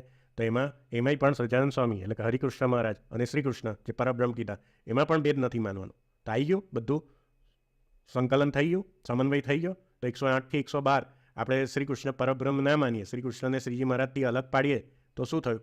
ભગવાનનું વચન માન્યું, શ્રીજી મહારાજનું વચન માન્યું કે શ્રીજી મહારાજનું વચન ઉલ્લંઘ્યું? થાય છે મગજમાં થોડુંક બેસશે તમને. હવે હું તમને બધું લિંક કરી આપું છું. એટલે અહીંયા એવું નથી કીધું, આ પદ્ધતિ પ્રેમાનંદ સ્વામી એવું પ્રૂવ નથી કર્યું કે આ અક્ષરધામ ગોલોક કરતાં અલગ છે, કે અક્ષરધામમાં દ્વિભૂત દિવ્ય સદા સાકાર એવી રીતે મૂર્તિનું વર્ણન કર્યું મહારાજની. એટલે મહારાજે એવું નથી કીધું કે હું ત્યાં આગળ આ રૂપે નથી, શ્રી કૃષ્ણ રૂપે નથી. એ રૂપે જ છે, કેમ કે આપણા નંદ સંતોએ અને શ્રીજી મહારાજે સ્વયં આ રીતે નક્કી કરેલું છે. સત્સંગી જીવનના શ્રી કૃષ્ણ સ્વરૂપ અદ્વૈત, એમાં અક્ષરધામમાં ભગવાનના સ્વરૂપનું વર્ણન શ્રીજી મહારાજે પોતે આ રૂપે જ કરેલું છે. એટલે આપણે શ્રીજી મહારાજની અને શ્રી કૃષ્ણ ભગવાનની, એટલે અક્ષરધામના શ્રી કૃષ્ણ ભગવાનની એની એકતા કરવાની છે. એટલે અવતારી ભાવ રાખવો હોય શ્રીજી મહારાજમાં તો શું માનવાનું છે એમને? કે એ સ્વયં શ્રી કૃષ્ણ છે. એટલે અમુક કહે છે કે એ અક્ષરધામના શ્રી કૃષ્ણ જોડે એકતા કરવાની, પણ અહીંયા અવતાર જે દેવકીનંદન શ્રી કૃષ્ણ જોડે એકતા થાય. તો હવે એના પ્રશ્નનો જવાબ પણ હું આપી દઉં કે એકતા ના કરો તો પછી આ બે વચ્ચે પણ એકતા ના થાય. કેમ? તો સત્સંગી જીવન પ્રકરણ 3 ને અધ્યાય 29માં મહારાજે શું નક્કી કર્યું કે આ ભગવાન અક્ષરધામના અધિપતિ શ્રી કૃષ્ણ અને દેવકીનંદન શ્રી કૃષ્ણ વચ્ચે અભેદ જાણવાનો છે. અભેદ એટલે એના વચ્ચે ભેદ નહીં જાણવાનો, નહીં તો મહારાજના મત પ્રમાણે તમે શું થશો? અસુરો થશો. આ વાક્યો મેં સમજાયા છે આગળ, એટલે જોઈ લેજો. આ પ્રમાણ સાથે છે વદંત્ય અસુરા હિતે. એટલે દેવકીનંદન ને અક્ષરધામના ભગવાન વચ્ચે ભેદ માનશો તો તમે અસુરો થશો, અને મહારાજના કેટલા વચનો તમે ખોટા પાડશો, અને પહેલો શિક્ષાપત્રી 108નો શ્લોક ખોટો પાડશો. એટલે દેવકીનંદન શ્રી કૃષ્ણનો જ અપર અવતાર શ્રીજી મહારાજ એવી રીતે આપણે સ્વીકાર્યું છે. એટલે એવું નહીં કે અવતાર કહીએ એટલે આપણે નીચે ઉતાર દીધા. અહીંયા આ બ્રહ્માંડમાં જે પણ આવે બધા અવતાર જ કહેવાય, પણ એને અવતારી ભાવથી આપણે આરાધન કરવાનું છે. કેમ કે એ અવતારી સ્વરૂપે જ બધા અવતાર ધારણ કરે છે. આ મહારાજે વચનામૃતમાં ઘણી જગ્યાએ સમજાવ્યું. એટલે એમાં દિવ્ય ભાવ રાખવાનો એટલે કેવો રાખવાનો કે ભગવાન રાધા લક્ષ્મી સહિત અક્ષરધામ સહિત બિરાજે છે. એટલે શું? રાધા લક્ષ્મી સહિત ભગવાન બિરાજમાન છે એવી રીતે માનવાનું છે આપણે શ્રીજી મહારાજને. એટલે અક્ષરધામમાં એટલે કંઈ બીજી મૂર્તિ પકડીને નહીં લાવવાની બીજા કોઈની. એ પણ હું આગળ સમજાવીશ બધા પ્રમાણો આપી. એટલે હવે તમે કહેશો કે તમે તો દેવકીનંદન શ્રી કૃષ્ણ જોડે એની એકતા કરી, તો આ તો બીજા અવતાર જેવા જાણે. તો એની પણ આપણે મધ્યના ઉપર ભવિષ્યમાં ચર્ચા કરીશું કે બીજા અવતાર જેવા ન જાણવા એવું વાક્ય કેવી રીતે શેપક છે, અને એની તમે સાચી રીતે સમજો તો શું સમજવાનું છે, એની પણ ભવિષ્યમાં વિડીયો બનાવીશું. કેમ કે એનાથી પણ લોકોએ તમારામાં બહુ ગેરસમજ નાખેલી છે, અને બધા મૂળભૂત શાસ્ત્રોને ખોટા પાડીને તમને ખાલી એ વાક્યથી બધા અવતારોનો ધ્રોહ કરાવે છે. એ પણ આપણે ભવિષ્યમાં જોઈશું. તો અત્યારે પહેલાં એવું સમજીએ કે ચલો તમે કીધું કે અક્ષરધામના અધિપતિ શ્રી કૃષ્ણ ભગવાન અને શ્રીજી મહારાજની એકતા કરી, પણ દેવકીનંદન શ્રી કૃષ્ણ જોડે એટલે કૃષ્ણ અવતાર જોડે કેમની એકતા કરવાની? તો આજે પ્રેમાનંદ સ્વામીએ જે પદ લખ્યું છે ને, બનાવ્યું છે ને, હવે પ્રેમાનંદ સ્વામીનું જ બીજું પદ હું તમને બતાવું. હવે આવી જાઓ. પ્રેમાનંદ સ્વામીએ દેવકીનંદન શ્રી કૃષ્ણ અને શ્રીજી મહારાજની એકતા કરેલી, એના પર આ પદ બહુ અદ્ભુત બનાવ્યું છે. મંગલ મૂર્તિ મધુરી સહજાનંદ મહારાજ. હવે આ તમે બધાની ચાલાકી જોજો, સૂર્ય પ્રવૃત્તિવાળા છે ને આજે બધા, એટલે હવે અહીંયા તમે ખોટું ના લગાડજો. આ મારો શબ્દ નથી, આ ભગવાન સ્વામિનારાયણનો એટલે શ્રીજી મહારાજનો શબ્દ છે કે જે અક્ષરધામના શ્રી કૃષ્ણ ભગવાન એટલે અક્ષરધામના ભગવાન અને દેવકીનંદન શ્રી કૃષ્ણ વચ્ચે જે ભેદ કહે છે, ભેદ કરે છે અને ભેદ કરીને કહે છે બીજાને, એ બધા મહારાજે શું કીધેલા છે? અસુરો. એટલે જે શ્રીજી મહારાજને શ્રી કૃષ્ણથી અલગ પાડે છે અથવા શ્રીજી મહારાજ કરતાં શ્રી કૃષ્ણને નીચે પાડે છે ને, એને મહારાજે બધાને અસુરો કીધેલા છે. એટલે હું અસુરો કહું છું. હવે જેના પર લાગુ પડતું એ લાગુ પડે, કેમ કે આ મારો સિદ્ધાંત નથી, આ વૈષ્ણવ સિદ્ધાંત મહારાજે આપેલો છે. એટલે હું કહું છું કે આસુરી પ્રવૃત્તિવાળા એ લોકો તમારી સામે કેવી ચાલાકી કરશે કે આજ મારે ઓર્ડર એ પદ ગવડાઈ કરશે, અવતાર ધ્રો કરાવશે તમને, પણ આ પદ ક્યારેય નહીં બતાવે કે જે પ્રેમાનંદ સ્વામીએ જ સ્વયં લખેલું છે. હવે આ પદ પર થોડું દ્રષ્ટિ પાડીએ. આ પદમાં પ્રેમાનંદ સ્વામી શું કહે છે? તો મહારાજ પ્રેમાનંદ સ્વામી કહે છે મંગલ મૂર્તિ મધુરી સહજાનંદ મહારાજ. આ મહારાજની મૂર્તિ કેવી છે? શ્રીજી મહારાજની જે આવી રીતે સિદ્ધાસનમાં મહારાજ બેસતા હતા અને જેમના હાથે ગુલાબ પકડીને સૂંઘતા હતા, એ મૂર્તિ કેવી છે? મહારાજની મંગલ મૂર્તિ છે, મંગલ કરનારી મૂર્તિ છે. એવા સહજાનંદ મહારાજ છે. અને શું કહે છે? દ્વિજકુલ પ્રગટ ભયે પુરુષોત્તમ. આવ્યું ફરી પ્રગટ. આ પ્રગટમાં બહુ લોચા માર્યા છે આજે લોકોએ. એ પણ આપણે એક વિડીયો બનાવીશું. કેટલી વિડીયો મારે બનાવવાની છે, મારે પણ લિસ્ટ બનાવવું પડશે કે આ પ્રગટ, પ્રત્યક્ષ અને પરોક્ષ એમાં જે લોચા સમજાય છે ને તમને, એમાંથી બધા આજે પ્રગટ થઈને પૂજાય છે બધા. પણ આપણે એનો અર્થ પણ સમજાવીશું કે પ્રગટ શું કહેવાય. અત્યારે મેં તમને થોડુંક સમજાવી દીધું આગળ કે ભગવાન જે અવતારી રૂપ છે ને, એ જ્યારે બ્રહ્માંડમાં અવતાર ધારણ કરે ને એટલે પ્રગટ થયા, એટલે આપણે અનુભવમાં આવ્યા, એટલે આપણે એને પ્રગટ પુરુષોત્તમ કહીએ છીએ. એટલે રામને પણ પ્રગટ પુરુષોત્તમ કહેવાય, શ્રી કૃષ્ણ ભગવાનને પણ પ્રગટ પુરુષોત્તમ કહેવાય, શ્રીજી મહારાજને પણ પ્રગટ પુરુષોત્તમ કહેવાય. એવી રીતે ભગવાનના જેટલા બી અવતારો થાય ને એ બધાને પ્રગટ પુરુષોત્તમ કહેવાય. કેમ કે અવતાર એ કંઈ જીવ, ઈશ્વર, માયા, અક્ષર એટલે બ્રહ્મ ને પરબ્રહ્મ, એ જે 5 વેદ કીધા એમાં એ પરબ્રહ્મમાં જ બધા અવતારો ફિટ થાય. એવું નહીં કે અવતારો પછી ઈશ્વરમાં લાવી આવવાના છે. એ લોકોએ અમુક મૂર્ખામી કરી છે. એ બધા સિદ્ધાંતો પણ આગળ સમજીશું આપણે. તો એ બધા અવતારો કોના છે? અવતારીના જ છે. ને અવતારી અને અવતારમાં સ્વરૂપથી કેવું છે? એક્યપણું છે. નિત્યાનંદ સ્વામી સાંડિલ્ય સૂત્ર ભાષ્ય, એની પણ આપણે આગળના વિડીયોમાં ક્યાંક મેં એનું પ્રમાણ બતાવ્યું હતું, તમે જોઈ લેજો આગળ. તો પ્રેમાનંદ સ્વામી શું કહે છે? દ્વિજ કુળ એટલે કે બ્રાહ્મણ કુળમાં એ પ્રગટ થયા. કોણ? તો આ ભગવાન ગોલોક મધ્ય અક્ષરધામમાં બિરાજમાન ભગવાન શ્રી કૃષ્ણ રૂપે જે છે. વચનાઉત પરથારો, ભક્તિ ચિંતામણી પ્રકરણ 1, પુરુષોત્તમ પ્રકાશ 1, વાસુદેવ મહાત્મ્ય, ધર્મ આખ્યાન, ધામ વર્ણન, ચાતુરી, સત્સંગી જીવન, એમાં જે ભગવાનનું વર્ણન કર્યું એ જ ભગવાન કેવી રીતે પ્રગટ થયા? દ્વિજકુલમાં પ્રગટ થયા. શેના માટે? અધમ ઉદાહરણ કાજ, અધમોનું ઉદાહરણ કરવા માટે. હવે જો આગળ આ ખાસ આ 4 પદો જોજો તમે. જો શ્રી કૃષ્ણ ગોકુલમાં અહીં પ્રગટે કંસ નિકંદ. આજે મનુષ્યાકારે જે શ્રી કૃષ્ણ ભગવાન પ્રગટ થયા હતા ને, તો કંસ નિકંદ એટલે અહીંયા એક ઉદાહરણ આપ્યું કે કંસનો જે નાશ કરવા માટે જે ગોકુલમાં પ્રગટ્યા હતા શ્રી કૃષ્ણ, એ જ સોઈ અબ પ્રગટે ધર્મકુલ સ્વામી સહજાનંદ. એટલે એ દેવકીનંદન શ્રી કૃષ્ણ હવે ક્યાં પ્રગટ થયા? ધર્મકુલમાં. તબ યદુનંદન પ્રગટ હોઈ ઉતાર્યો ભૂવિ પાર. એટલે ત્યારે આ કૃષ્ણ અવતારમાં એમને શું કર્યું કે ભૂમિનો ભાર ઉતાર્યો.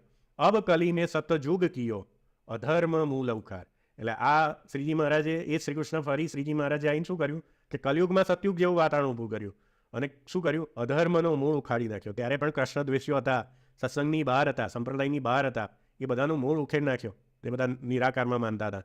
મહારાજે પ્રતિપાદિત કર્યું કે જે અક્ષરધામમાં ભગવાન છે એ સ્વયં શ્રી કૃષ્ણ છે, શ્રી કૃષ્ણ રૂપે છે. અને સમાધિમાં બધાને દર્શન કરાય એ રીતે. આ જ વચનાઉત પરથારામાં આવશે, પહેલું રેફરન્સ આપે છે સમાધિનું. તો મહારાજે કેવા દર્શન આપ્યા? ગોલોક મધ્ય અક્ષરધામમાં શ્રી કૃષ્ણ રૂપે, રાધા રમા સહિત ભગવાનને દર્શન, પછી બીજી રીતે રૂપે વર્ણન કરે છે. આમાં પણ સમાધિમાં લોકોએ વાર્તા સંગ્રહ એટલો ખેંચી કાઢ્યો છે કે એમાં પછી અવતારોને નીચા પાડ્યા છે, અવતારોને ભક્તો બતાવ્યા છે. આ બધી વાર્તા બનાવેલી વાર્તાઓ છે, આપણા મૂળભૂત શાસ્ત્રોની વાર્તા નથી. એટલે સમાધિ પ્રકરણમાં પણ બધી ઉમેરીને મરી મસાલા ઉમેરીને બધી વાર્તાઓ બનાવેલી છે. એટલે એમાં પણ આપણે બિલકુલ વિશ્વાસ નહીં કરવાનો. જે આપણા વચનાઉતમાં પરથારામાં લખ્યું છે ને કે સમાધિ પ્રકરણમાં મહારાજે કેવી રીતે દર્શન આપ્યા, એકદમ એ લોકોએ લખ્યું છે. નંદ સંતોએ કેમ લખ્યું કે ભાઈ આમાંથી લોકો ઊંધા અર્થો ના કાઢે ભવિષ્યમાં. એટલે સ્પષ્ટ કર્યું કે મહારાજે કયા રૂપે દર્શન આપ્યા. એમાં ગોલોકમાં અલગ ને અક્ષરધામમાં અલગ દર્શન નહીં આપ્યા. ગોલોક મધ્ય અક્ષરધામમાં શ્રી કૃષ્ણ રૂપે ભગવાનને દર્શન આપ્યા શ્રીજી મહારાજે. આવું જ લખ્યું છે. વાંચજો ફરીથી વચનાઉત પરથારો. ફરી બીજી એકતા કરે છે. તબ બંદાવન એટલે વૃંદાવન, ગોપી સંગ કીનો રાસ બિલાસ એટલે જે રાસ કર્યો મહારાસ. અબ નૈષ્ટિક વ્રત ધરી કિયે કામાદિક રિપુનાશ. હવે આ શ્રીજી મહારાજ વખતે એ શ્રી કૃષ્ણ ભગવાને શું કર્યું કે નૈષ્ટિક વ્રત ધારણ કર્યું. હવે આમાંય પણ અમુક લોકો શ્રી કૃષ્ણ અવતારને નીચા પાડવા કેવું કહે કે આ તો રાસ વિલાસ કર્યો, એટલે સ્ત્રીઓનો સંગ કર્યો, એટલે માયાની અંદરના ચરિત્રો કર્યા, એવું નહીં સમજવાનું. આનું પણ શ્રીજી મહારાજે કેટલા બધા દ્રષ્ટાંત આપ્યા છે કે શ્રી કૃષ્ણ ભગવાન એટલે આ દેવકીનંદન શ્રી કૃષ્ણ ભગવાન હતા ને એ નૈષ્ટિક બ્રહ્મચારી હતા. આ જે રાસ વિલાસ કર્યો છે ને એ કામદેવનો ગર્વ હરવા માટે એમનું ચરિત્ર છે. એમાં પણ એમને પોતાનું નૈષ્ટિક બ્રહ્મચાર્ય ખંડન નહીં થવા દીધું. મહારાજે આ સમજાવ્યું છે વચનામૃતમાં, સત્સંગી જીવનમાં પણ સમજાવ્યું છે. એટલે એ ચરિત્રમાં શંકા નહીં કરવાની અને અસુર નહીં બનવાનું. આપણે આ સમજો. આ બધા આજના અવતાર દ્રોહીઓ બધા શું કરે છે, શ્રીજી મહારાજને સર્વોપરી બતાવવા આ દેવકીનંદન શ્રી કૃષ્ણ ભગવાનના ચરિત્રમાં શંકા કરવા જાય છે અને એને નીચા પાડીને પછી મહારાજને ઊંચા બતાવે છે. તો એ તો પારાવાર દ્રોહ છે, કોઈ જન્મે તમારું કલ્યાણ નહીં થાય. એટલે આ બધું તમને હું સમજાવવાનો મારો ઉદ્દેશ્ય શું છે કે આજની નવી પેઢી જાગે. આ જે બધી પેઢી 50 વર્ષ 60 વર્ષથી જે માને છે ને એ લોકોને જે માનવું હોય માનવા દો, પણ તમે આ મૂળભૂત શાસ્ત્રોને ખોલીને વાંચો. તમારી સામે આ બધા કીર્તનો દબાઈ દીધા છે અને ખાલી અમુક કીર્તનો પ્રગટ કર્યા છે. એવું નહીં કરવાનું. આપણે બધા કીર્તનોને સમજવાના છે કે ખાલી શ્રી કૃષ્ણ શબ્દ આવે બધું ગાયબ નહીં કરી દેવાનું. જેટલું લખ્યું છે બધું કાઢવાનું છે ને એને સમન્વય કરીને સમજવાનું છે. તો તમારા હાથમાં સિદ્ધાંત આવશે. નહીં તો તમને લોકો એમની રીતે જે સમજ્યા છે ને એ જ તમારામાં ફિટ કરશે. એટલે આપણે એમની બુદ્ધિથી નહીં સમજવાનું, આપણે પોતપોતાની બુદ્ધિથી અને શ્રીજી મહારાજની બુદ્ધિથી સમજવાનું છે. શ્રીજી મહારાજની બુદ્ધિ કઈ છે? શિક્ષાપત્રી છે. શિક્ષાપત્રીમાં મહારાજે શું લખ્યું? આ સમગ્ર શાસ્ત્રનો સાર મારી બુદ્ધિએ કરીને લખ્યો છે. એટલે શિક્ષાપત્રી દરરોજ વાંચવાની છે આપણે, કે 108નો શ્લોક વાંચવાનો છે. સ શ્રી કૃષ્ણ પરબ્રહ્મ, આ આપણા ઈષ્ટદેવ છે અક્ષરધામના અધિપતિ શ્રી કૃષ્ણ ભગવાન, અને એ જ શ્રીજી મહારાજ રૂપે આવ્યા હતા, એ જ દેવકીનંદન શ્રી કૃષ્ણ રૂપે આવ્યા હતા. આ ત્રણે સ્વરૂપમાં એકતા કરવાની છે આપણે. એવું નહીં કરવાનું કે બધા અલગ અલગ સમજવાના છે. અને પછી છેલ્લા પદમાં શું કહે છે પ્રેમાનંદ સ્વામી? નંદકુંવર, એટલે કે આ દેવકીનંદન શ્રી કૃષ્ણ સોઈ ધર્મ સૂત, એ જ આ ધર્મના સૂત છે. આ દેવકીનંદન શ્રી કૃષ્ણ છે એ ધર્મ સૂત, એટલે ધર્મના પુત્ર છે. એક જાણી કરો ને, ને એટલે શું? સ્નેહ. આ બંનેને એક જાણી સ્નેહ કરો. શું કહે છે પ્રેમાનંદ સ્વામી? આ નંદકુંવર ને ધર્મનંદન, નંદનંદન ને ધર્મનંદન ને એક જાણો અને પછી એમાં સ્નેહ કરો. પ્રેમાનંદ તેહી યહી હૈ. આ છે એ જ આ છે, અને આ છે એ જ આ છે.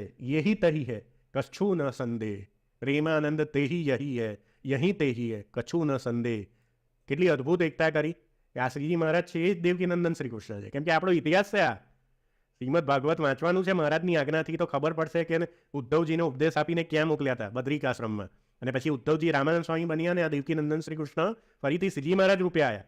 એ આપણો મૂળભૂત ઇતિહાસ છે. એ ઇતિહાસ કેમનો બદલવાનો?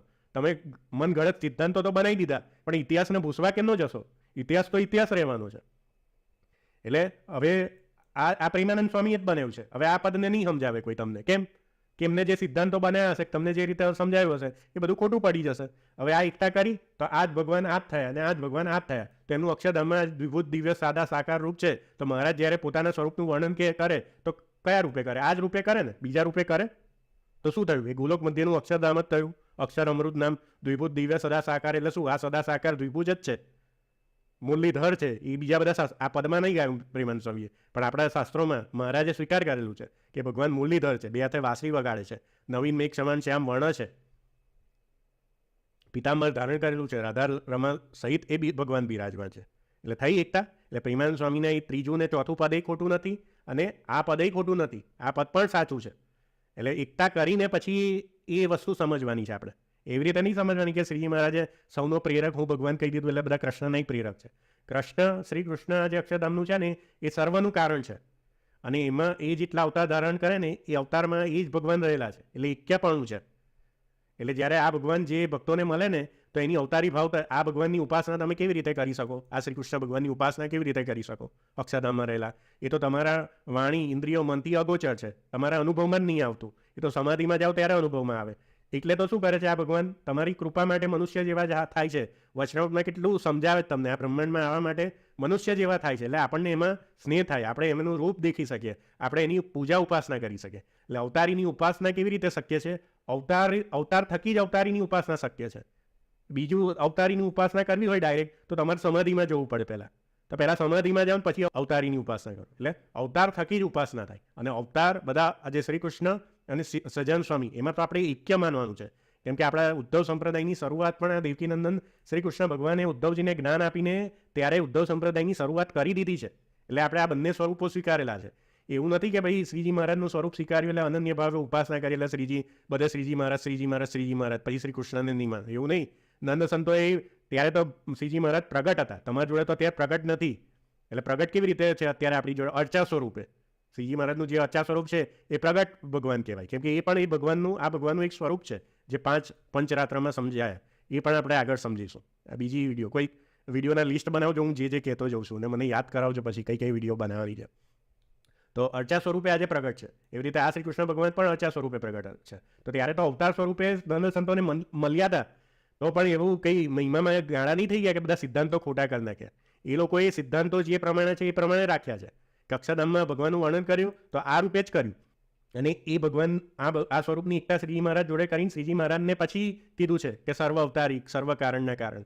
એવું નહીં કે મન ફાવે એમ બોલ કર્યું છે અને પછી બીજા અવતારોને નીચે ઉતાર્યા છે. તમે નંદ સંતોના પણ જે પદો જે વાક્યો સાંભળશો ને તો પહેલાં એ શ્રી કૃષ્ણ ભગવાન જોડે એમની એકતા કરશે અને પછી શ્રીજી મહારાજને સર્વ અવતારી કહેશે કે સર્વ અવતાર ધરતાર કહેશે. એમને એમ નહીં કહેવાનું. આપણે ખબર પડે છે, મગજમાં ફિટ થશે હવે તમને ધીમે ધીમે. એટલે આગળ આપણે વચનો મેં સમજાવતા વળતા લઢા સમજૂતી, જે ના જોયું હોય તો જોઈ લેજો કે આ ભગવાનના બધા નામ છે.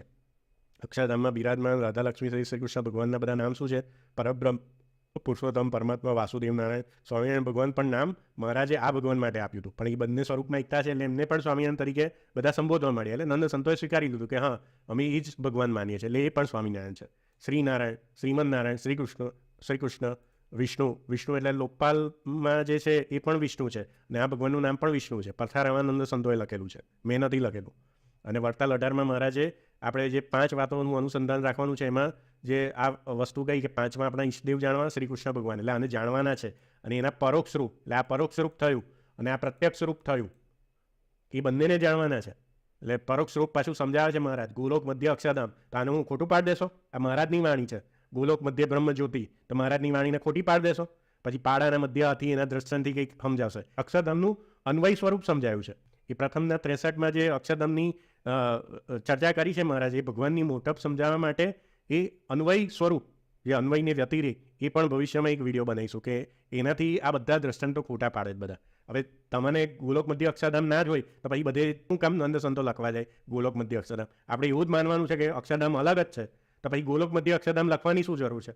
અને એ જ જ્યાં લખે છે ત્યાં જ સમજાવી દે ને કે અહીંયા પાડા મધ્ય હતીનું દર્શન લઈને ગોલોક મધ્ય નહીં માનવાનું, અને નહીં જ માનવાનું તો લખે જ શું કામ? અક્ષરધામ અલગ જ લખે ને, એટલી તો થોડી કોમન સેન્સ લગાવો ને. આ મહારાજના શબ્દો કેમ ના ખોટા પાડો તમે? ગોલોક મધ્ય અક્ષરધામ, તો પછી શિક્ષાપત્રી 121માં શ્લોકે ખોટો પડે. ગોલોક ધામની પ્રાપ્તિ કરવાની છે, એમાં શ્રી કૃષ્ણ ભગવાનની આપણે સેવા કરવાની છે. એટલે આ ભગવાનની જે પરોક્ષ રૂપ છે આપણે એની પ્રાપ્તિ કરવાની છે, જે ભક્ત ચિંતામણીમાં 159માં પ્રકરણમાં નિષ્કુળાનંદ સ્વામી સમજાવે છે. એટલે આ બધું સમન્વય કરશો ત્યારે જ તમારા મગજમાં લાઇટ થશે. નહીં તો બધું આ વાક્ય ભૂસી કાઢવાનું, અહીંયા આવું લખ્યું પણ આપણે આવું નહીં માને, એવું નહીં. જેવું લખ્યું છે એવું જ માનો છે. ગોલોક મધ્ય અક્ષરધામ લખ્યું, એના વિશે શું લખ્યું? શ્રી કૃષ્ણ ભગવાન રહ્યા છે, તે દ્વિભુજ છે. આવ્યું ફરીથી જે મહારાજે પદ 3માં વર્ણન કર્યું. શ્યામ સુંદર છે, રાધિકાજીને લક્ષ્મીજી સહિત છે.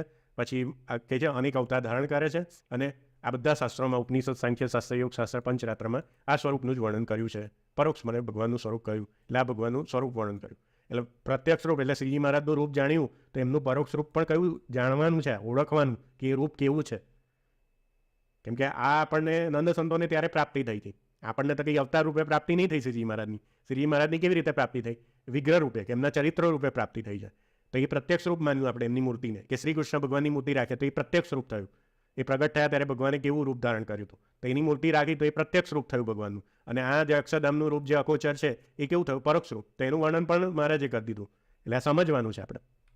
પછી આ ગઢડા મધ્ય પ્રકરણનું 31મું વચનામૃત, એમાં પણ મહારાજ જે મેં આગળ કીધું કે અવતાર તો સર્વે કોના છે? વાસુદેવ ભગવાનના. એટલે શાસ્ત્રમાં કહ્યું હોય કે વૈરાજ પુરુષદેવ દ્વારા અવતાર થાય છે, પણ એ વાસુદેવ નારાયણ એટલે અક્ષરધામના અધિપતિ આ જે શ્રી કૃષ્ણ ભગવાન વાસુદેવ નારાયણ છે, એ પુરુષ રૂપે વૈરાજ પુરુષને વિશે આવીને વિરાજમાન હોય ત્યારે જ અવતાર કહ્યા છે. એટલે બધા અવતાર કોના છે? વાસુદેવ ભગવાનના જ છે, બીજા કોઈના નથી. અક્ષરધામાધિપતિ ભગવાનના જ બધા અવતાર છે. એટલે લોયા 18 ફરી વાંચો કે આ જ ભગવાન બધા અવતાર ધારણ કરે છે. અને બધા અમુક અક્ટડાયો પાછળ એવા લોકોને ગેરમાર્ગે દોરે છે કે રામકૃષ્ણની ઉપાસના કરીએ ને તો અક્ષરધામમાં ના જવાય, મુક્તિ ના મળે, આત્યંતિક મુક્તિ ના મળે. તો અહીંયા જ મહારાજે કીધું, જ્યારે આ ભગવાનની ઉપાસના કેવી રીતે કરવાની? કે ભગવાન અવતાર ધારણ કરે, એટલે ભગવાનના જે અવતાર રામકૃષ્ણાદિ, એમાં બધા અવતાર આવી ગયા. મનુષ્ય આકારે જેટલા અવતાર ધારણ કર્યા બધા આવી ગયા. એમાં શ્રીજી મહારાજે આવી ગયા, કેમ કે આ બ્રહ્માંડમાં જે આવે અવતાર જ કહેવાય. એમાં અવતારી ભાવ રાખીએ એટલે આપણે એમને અવતારી કહીએ. પણ એમનું અવતારી રૂપ સમજવાનું એટલે કયું રૂપ સમજવાનું? આ સમજવાનું, મુરલીધર શ્રી કૃષ્ણ. એટલે એની ઉપાસના કરે છે ત્યારે શું થાય છે? બ્રહ્મરૂપ થાય છે અને એની મુક્તિ થાય છે. એટલે જે અષ્ટાડાયો કહેતા હોય કે બીજા અવતારની ઉપાસના કરવાથી આત્યંતિક મુક્તિ ના થાય, તો એ અષ્ટાડાયોને આ વચન બતાવજો મહારાજ. અને આપણે આપણી સામાન્ય બુદ્ધિમાં આ બધું બેસે ને કે એટલા માટે જ મહારાજે પોતાનું જે અર્ચા સ્વરૂપ છે મનુષ્યાકારે જ્યારે શ્રીજી મહારાજ પ્રગટ થયા હતા તો પોતાનું અર્ચા સ્વરૂપ હરિકૃષ્ણ મહારાજ તરીકે વડતાલમાં પધરાવ્યું. પછી એમના અંતર્ધ્યાન પછી બીજા આચાર્યોએ બીજી જગ્યાએ બધે હરિકૃષ્ણ મહારાજ એટલે મહારાજનું અર્ચા સ્વરૂપ બધે પધરાવ્યું. અને કેવી રીતે પધરાવ્યું? કે શ્રી કૃષ્ણની જોડે જ. અને અર્ચા સ્વરૂપનું નામ પણ હરિકૃષ્ણ મહારાજ કેમ આપ્યું? વિચારો તો ખરા, થોડુંક મનન ચિંતન. મહારાજે કીધું ને એવી રીતે બધી વસ્તુમાં મનનને ચિંતન કરવાનું કે આવું કેમ એ પ્રશ્ન પૂછવાનો. વાય કે હરિકૃષ્ણ મહારાજ જ કેમ નામ આપ્યું? સ્વામિનારાયણ કેમ નહીં? સહજાનંદ સ્વામી કેમ નહીં? નારાયણ મુનિ કેમ નહીં? કેમ? તો આપણા જે ઈષ્ટદેવ છે શ્રી કૃષ્ણ ભગવાન એ જ ફરીથી હરિરૂપે આવ્યા હતા, શ્રી હરિરૂપે, એટલે હરિકૃષ્ણ મહારાજ. એટલે એમનું નામ પણ છે. પણ હરિકૃષ્ણ મહારાજ કેમ સિલેક્ટ કર્યું? કે એ શ્રી કૃષ્ણ રૂપ જ છે. એટલે આપણા જે ઈષ્ટદેવ છે શ્રી કૃષ્ણ 108 એ શ્લોક ખોટો ના પડે. આ બધું નંદ સંતોએ મહારાજે ને આપણા આચાર્યોએ વિચાર્યું છે કે આપણો સૈદ્ધાંતિક રીતે ખોટા ના પડીએ. શિક્ષાપત્રી મહારાજની વાણી ખોટી ના પડે કે આપણા ઈષ્ટદેવ શ્રી કૃષ્ણ છે અને શ્રી કૃષ્ણ ભગવાનની એકલી મૂર્તિ હોય અથવા નર નારાયણ, એ વચ્ચે ભેદ નહીં માનવાનો. તો એ નારાયણ ઋષિ સહજાનંદ સ્વામી તરીકે પ્રગટ આવ્યા, તો એ જે શ્રી કૃષ્ણ થયા. એટલે આપણને અનુસંધાન રહી કે આપણા જે ઈષ્ટદેવ છે એ જ શ્રી કૃષ્ણ હરિરૂપે આવ્યા હતા, એટલે હરિકૃષ્ણ મહારાજ. એટલે બંને સ્વરૂપો રાખ્યા છે. અને મહારાજે પણ વડતાલના જે આચાર્ય છે એમની કેવી આજ્ઞા કરી હતી કે તમારે બધા આશ્રિતોને કેવા રૂપ પૂજવા આપવા? તો રાધાકૃષ્ણનું એક રૂપ અને એક મહારાજે પોતાની મૂર્તિ બનાવી હતી, બંને રૂપ આપવા. એવું નહીં કહ્યું મહારાજે કે હવે મારું જ રૂપ આપવાનું ખાલી, બંને રૂપની આપણે પૂજા કરવાની છે. એટલે આ બીજું અનુસંધાન આપણને રહી કે મહારાજનું સ્વરૂપ અક્ષરધામમાં કેવું છે? આવું મુરલીધર છે. એ આપણને મગજમાં ફીટ રહી, આપણી સામાન્ય બુદ્ધિમાં ફીટ બેસે. એટલે આ નંદ સંતોએ મહારાજે ને આપણા આચાર્યોએ કામ કરેલું છે કે આવી રીતે ભગવાનનું સ્વરૂપ પૂજીશું ને તો દરરોજ આરતી આપણે સહજાનંદ સ્વામીની ગઈશું, પછી રામકૃષ્ણ ગોવિંદ ધૂન શ્રી કૃષ્ણ ભગવાનની ગઈશું, પછી રાધિકા કૃષ્ણ અષ્ટકમ રાધા કૃષ્ણનો ગઈશું. તો આપણને અનુસંધાન રહેશે કે આ જે શ્રી કૃષ્ણ અને હરિકૃષ્ણ અને શ્રી કૃષ્ણ વચ્ચે ભેદ નથી અને આપણે જે પ્રાપ્તિ છે એ આ રૂપે કરવાની છે, મુરલીધર. એવું અનુસંધાન મગજમાં ફિટ રહીને એટલે આ ભગવાને કાર્ય કર્યું છે. પણ એમાંય બધા અષ્ટાડાયોએ એવા બધા ગડબડ ગોટાળા કરીને બધું અલગ કરવામાં આવ્યું છે અનન્ય ઉપાસનાના ભાવે. તો કરતા રહો, પછી તમારે શ્રી કૃષ્ણ શબ્દ બધે ભૂસવા જવું પડશે. અને કેટલાય જગ્યાએ તમે ભૂસવા જશો, કેટલા ગ્રંથોને તમે દબાવશો. અનેક ગ્રંથોમાં શ્રી કૃષ્ણ શ્રી કૃષ્ણ શ્રી કૃષ્ણથી જ વર્ણન કરેલું છે. તમે 150 વર્ષમાં કેટલા ગ્રંથો દબાવી દીધા, હજુ કેટલા ગ્રંથો દબાવશો? કેટલા વચનોમાં શ્રી કૃષ્ણ શબ્દ ભૂસવા જશો? મહારાજે તો યાવતચંદ્ર દિવાકરો શિક્ષાપત્રીમાં જ લખી દીધું 108 સ શ્રી કૃષ્ણ પરબ્રહ્મ ભગવાન પુરુષોત્તમ ઉપાસ્ય ઇષ્ટદેવોનો સર્વ આવિર્ભાવ કારણમ. આને કેવી રીતે પૂછવા જશો? શ્રીજી મહારાજની વાણી કેવી રીતે ખોટી પાડવા જશો? એ શ્રીજી મહારાજે પોતાના અંતર્ધ્યાન પહેલાં 4-5 વર્ષ પહેલાં જ આ શિક્ષાપત્રી 1882માં લખી. બધા વચનો બધા પતી ગયા છે, સંબોધન પછી લખ્યું છે. અને એમને વિચારીને ભવિષ્યનું વિચારીને જ આ લખ્યું છે કે અમુક બધા ભવિષ્યમાં આવશે અને શ્રી કૃષ્ણને અલગ કરવાનો પ્રયત્ન કરશે ને આખી સિદ્ધાંતની પથારી ફેરવવા બેસશે. એટલે લાય હું જ લખતો જવો હવે છેલ્લી કલમે શ્રી કૃષ્ણ પરબ્રહ્મ ભગવાન પુરુષોત્તમ. અને એ રીતે જ આપણા નંદ સંતોએ સ્વીકારેલું છે. એટલે દરરોજ એટલે વાંચવાની છે. દરરોજ 108નો શ્લોક તો દરરોજ વાંચવાનો કે શ્રી કૃષ્ણ ભગવાન આપણા ઈષ્ટદેવ છે, શ્રી કૃષ્ણ ભગવાન આપણા ઈષ્ટદેવ છે, સર્વ આવિર્ભાવનું કારણ છે. તો તમે શ્રીજી મહારાજની એકતાએ શ્રી કૃષ્ણ જોડે કરશો. નહીં તો પછી બધા જે આ ગડબડ ગોટા કરે છે એવાના રવાડે ચડીને તમે પછી મહારાજના શબ્દોમાં શું થશો? અસુરો થશો, બીજું કંઈ નહીં થાવ. એટલે થોડુંક વિચારો, મનન ચિંતન કરો આના પર, અને જે મૂળભૂત શાસ્ત્રોના પ્રમાણો વાંચ્યા ને એના પર થોડુંક અભ્યાસ કરો તો તમને આ બધી વસ્તુઓ સમજાશે. એટલે સાર જોઈ લઈએ. આપણે ફરી આવી જઈએ કે આ ગોલોક મધ્યે અક્ષરધામમાં બિરાજમાન ભગવાન રાધા લક્ષ્મી સહિત શ્રી કૃષ્ણ ભગવાન, એ બધા ભગવાનના નામ છે.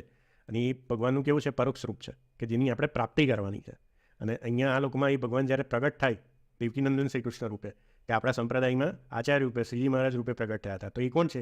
એ શ્રી કૃષ્ણ ભગવાન જ છે કે જે સહજાનંદ સ્વામી રૂપે પ્રગટ થયા. આ લોકમાં પ્રગટ થયેલા હોવાથી એને પ્રગટ પુરુષોત્તમ કહેવાય છે. અને એ કેવું છે? પ્રત્યક્ષ રૂપ છે. કેમ કે આપણી આંખની સમક્ષ આપણે દેખી શકીએ છીએ ને અર્ચા સ્વરૂપે. આજે કે નંદ સંતોએ એને સાક્ષાત દેખ્યું હતું મનુષ્ય રૂપે, પણ આપણે અત્યારે કેવી રીતે દેખીએ છીએ? અર્ચા સ્વરૂપે, એમના દિવ્ય ચરિત્ર રૂપે એનો અનુભવ કરીએ છીએ. એટલે અવતાર રૂપે આ કોણ છે? એ જ ભગવાન અવતારી સ્વરૂપ છે. એટલે દિવ્ય ભાવ રાખવાનો એટલે કેવો રાખવાનો? કે શ્રીજી મહારાજ બીજું કોઈ નહીં પણ રાધા લક્ષ્મી સહિત એ શ્રી કૃષ્ણ ભગવાન છે, અક્ષરધામના અધિપતિ. એટલે આ પ્રેમાનંદ સ્વામીના ઉડાના પદોથી આ વસ્તુ પ્રેમાનંદ સ્વામીએ એવું નથી કીધું કે શ્રી કૃષ્ણ કરતાં અલગ છે. એમને તો મેં બીજું પદ બતાવ્યું, એમાં તો એકતા જ કરી ને. એમાંય કોની જોડે એકતા કરી? દેવકીનંદન શ્રી કૃષ્ણ જોડે. કેમ? એમનામાં પણ એટલું જ્ઞાન છે પ્રેમાનંદ સ્વામીના પર કે શ્રીજી મહારાજે આ સ્વરૂપ અદ્વૈતનો સિદ્ધાંત આપેલો છે. એટલે મારે દેવકીનંદન શ્રી કૃષ્ણથી શ્રીજી મહારાજને અલગ ક્યારેય ના કહેવાય.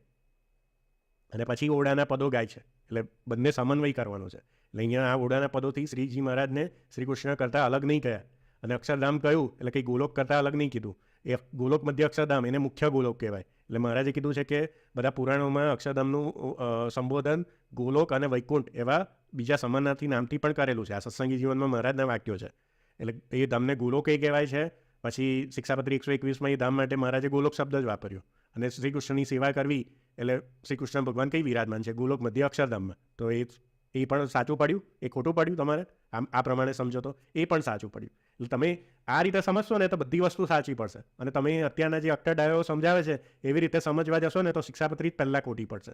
મૂળભૂત શાસ્ત્રો તો આ પાર વગરના બધા ખોટા પડશે. આટલા બધા મૂળભૂત શાસ્ત્રોને ખોટા પાડીને તમારે શું કરવું છે? એના કરતાં બધી વસ્તુઓનો સમન્વય કરો ને તો તમને મહારાજનો જે સિદ્ધાંત છે, મૂળભૂત સિદ્ધાંત હાથમાં આવશે. નહીં તો પારાવાર દ્રોહ થશે ભગવાનનું. અને પછી એ કર્મ તમારા પર બંધાશે.